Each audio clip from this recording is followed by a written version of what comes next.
اولاد شما بی‌دردی را نصیب کند. من یک مخلص شمایم، باور کنید حتی در نماز شب در حق شما دعا میکنم. سوال من این است، تلویزیون نگاه کردن یا تلویزیون گفته ایستاده است ما نماز میخونیم، این چی میشود؟ یعنی در حالت تلویزیون تماشا کردن آیا جایز است؟ یا در حالت تلویزیون میگوید ما و شما نماز خونده ایستاده ایم، نماز ما چی میشود؟ این السمع والبصر والفؤاد كل اولئک کان عنه مسئول. صدق الله العظیم. خدا به شما میگوید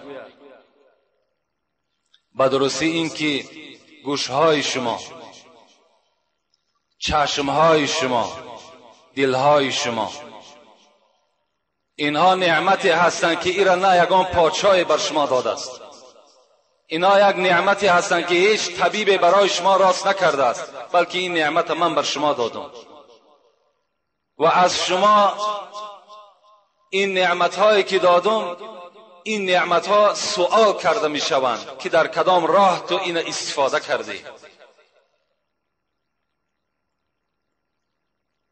تلویزیون اگر ما اخبار نگاه کنیم باکی ندارد.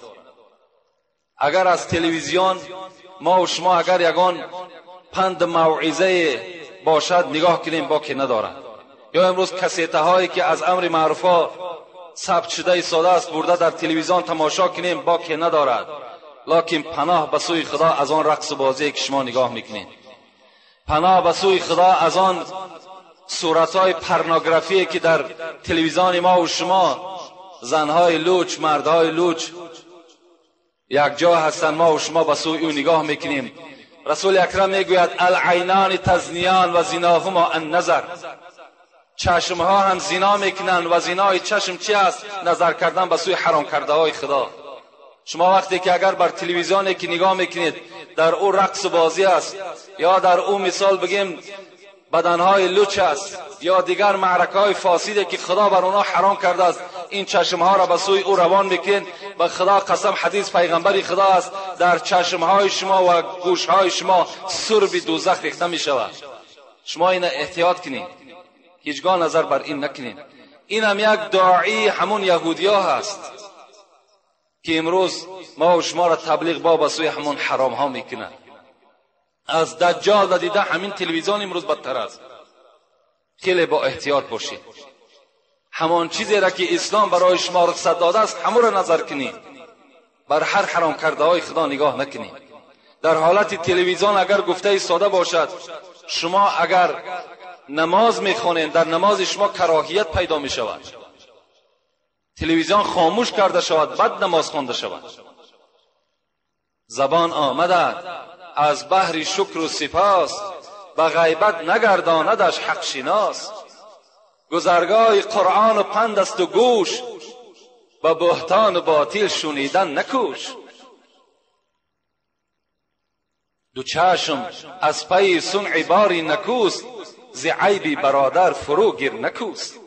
خدا رحمت کند سعید به ما و شما حضرت شیخ سعدی را که بر ما و شما خبر میدهد. چی میگوید؟ این زبانی که خدا در کام شما جا کرد این برای ذکر و سپاس او ذات است. این گوشهایی که برای شما داده است که امروز در اکثر ماشین های ما و شما صدای نغمه های ناجایز است که ما با این گوش ها گوش میکنیم، شیخ سعدی میگوید که این برای شما جایز نیست. نه یک شیخ سعدی بلکه خدای شما، پیغمبر شما را منع میکند از گوش کردن این. و این چشم هایی که خدا بر شما داده است اینا برای چی است؟ برای این بزرگی خدا را مشاهده کردن است. شما آسمان را نگاه کنید بی ستون، این ذاتی که خالق همه ما و شما است چگونه نگاه دارد. زیر دریا را نگاه کنید، اینها را شما مشاهده کنید. این چشم برای این است.